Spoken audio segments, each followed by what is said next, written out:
आजकल चीन के तेवर बदले हुए हैं। चीन बौखलाया हुआ है क्योंकि उसे उसके हर सवाल का जवाब मिलता है। इसका उदाहरण है त्वांग में हुई झड़प, जहां से चीन भारतीय सीमा में घुसने की नापाक कोशिश कर रहा था, लेकिन भारतीय वीर जवानों ने चीनियों को अपनी सीमा से खदेड़ दिया। यह बात चीन को ज्यादा पसंद नहीं आई थी और वो फिर से उसी राग को अलापने में लग गया जिसे वो अक्सर अलापता रहता है कि अरुणाचल प्रदेश उसका अभिन्न अंग है। लेकिन अमित शाह ने अरुणाचल प्रदेश की धरती से चीन को चेता दिया कि कोई भारत की 1 इंच जमीन भी नहीं हड़प सकता। क्या कहा है अमित शाह ने और क्या है पूरा मामला, बताऊंगा आपको इस रिपोर्ट में।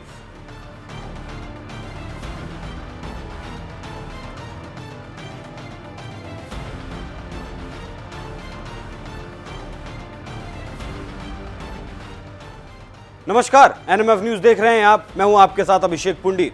जैसे ही अमित शाह अरुणाचल के दौरे पर पहुंचे, वैसे ही चीन को मिर्ची लगनी शुरू हो गई और वो बौखला गया। चीन ने अमित शाह के अरुणाचल दौरे पर ऐतराज जताया और इस यात्रा को संप्रभुता का उल्लंघन करार दे दिया। मतलब अपने ही देश में दौरा करने के लिए चीन से इजाजत लेनी पड़ेगी। इस बात से तो ऐसा ही लगता है क्योंकि पिछले दिनों चीन ने भारत से कहा था कि वो अरुणाचल प्रदेश में अपनी मीटिंग ना करे, लेकिन भारत ने मीटिंग की। उसके बाद चीन ने पाकिस्तान के साथ मिलकर कश्मीर में G20 की मीटिंग ना रखने के लिए कहा, लेकिन भारत ने उसका भी कैलेंडर जारी कर दिया। यही वजह है कि चीन बौखलाया हुआ है। इसी बौखलाहट में चीन ने अरुणाचल प्रदेश में 11 जगहों के नए नाम जारी कर दिए, जिसका भारत ने कड़ा विरोध किया था। लेकिन पहले आप सुनिए वो अमित शाह का बयान जो उन्होंने हाल ही में अरुणाचल प्रदेश में दिया है। क्या कहा है अमित शाह ने, आप भी सुनिए।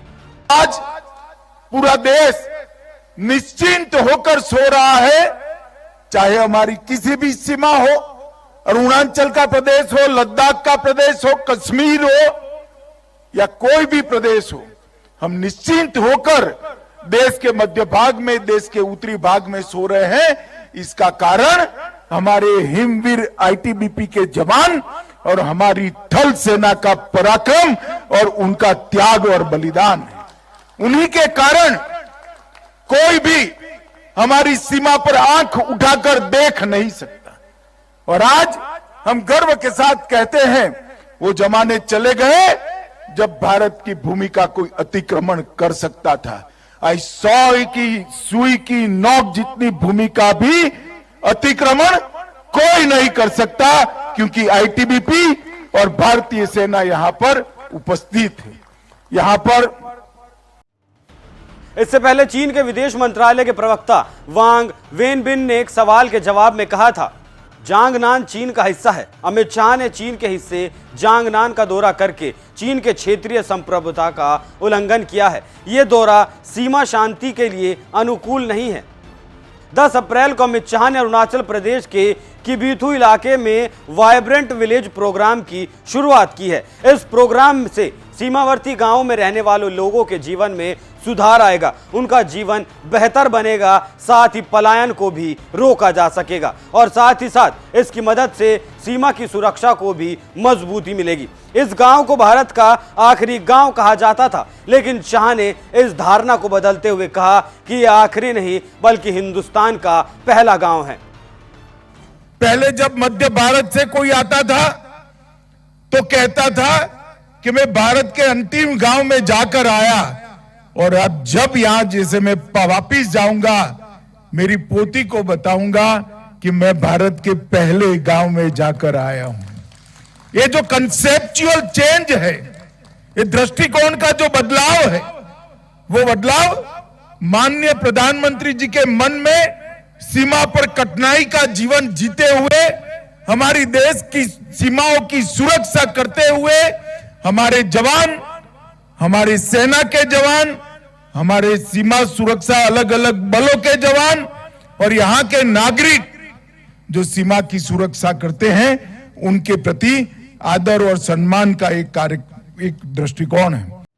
गृह मंत्री अमित शाह की ये यात्रा अरुणाचल प्रदेश में चीन के मंसूबों का जवाब है, क्योंकि उसी क्षेत्र में जिस पर चीन आए दिन अपना दावा करता है, वाइब्रेंट विलेज प्रोग्राम का उद्देश्य उत्तरी सीमा के अपने हिस्से में स्थायी गांवों को प्रोत्साहित करना है। इस प्रोग्राम के तहत अरुणाचल प्रदेश में 4,800 करोड़ रुपए खर्च किए जाएंगे। शाह ने आगे बताया कि यहां कोई भी नमस्ते नहीं करता, यहां सब जय हिंद बोलते हैं। ये देखकर मन में खुशी भर जाती है।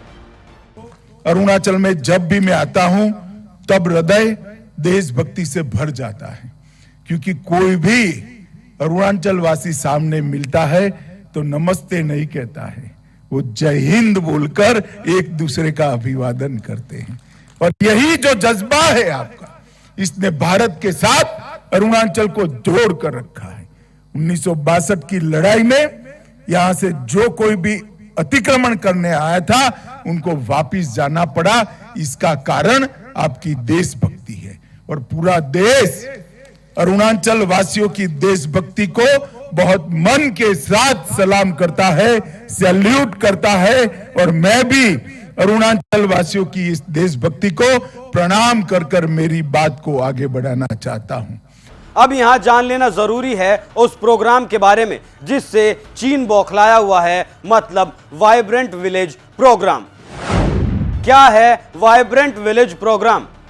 वाइब्रेंट विलेज प्रोग्राम का असल मकसद भारतीय सीमा से जुड़े गांवों में विकास को बढ़ावा देना है। इसके लिए सरकार ने वित्तीय वर्ष 2022-2023 से 2025-26 के लिए सड़क संपर्क के लिए विशेष रूप से 2500 करोड़ रुपए सहित 4800 करोड़ रुपए के केंद्रीय योगदान के साथ वाइब्रेंट विलेज प्रोग्राम को मंजूरी दी है। ये केंद्र प्रायोजित योजना है जिसके तहत व्यापक विकास के लिए अरुणाचल प्रदेश, सिक्किम, उत्तराखंड और हिमाचल प्रदेश और केंद्र शासित प्रदेश लद्दाख के उत्तरी सीमा से सटे 19 जिलों के 46 ब्लॉकों में 2,967 गांवों की पहचान की गई है। ये काम 2 चरणों में किया जाएगा। इसमें पहले चरण में प्राथमिकता के आधार पर 662 गांवों की पहचान की गई है। इनमें अरुणाचल प्रदेश के 455 गांव शामिल किए गए। इस प्रोग्राम की मदद से सीमावर्ती इलाकों में रहने वाले लोगों के जीवन के स्तर को ऊपर उठाया जा सकेगा,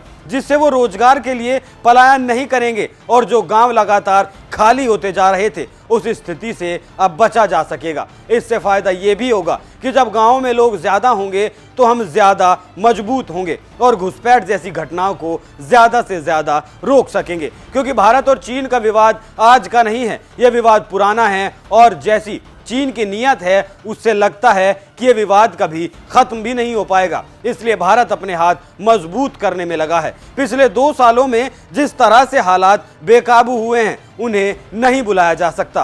पहले गलवान और फिर तवांग, इन दोनों घटनाओं ने सीमा पर हालात और ज्यादा तनावपूर्ण बना रखे हैं। लेकिन शाह ने साफ कर दिया कि चीन अब अपनी विस्तारवादी सोच में कामयाब नहीं हो पाएगा। आप इस खबर पर क्या राय रखते हैं, हमें कमेंट करके जरूर बताएं। नमस्कार।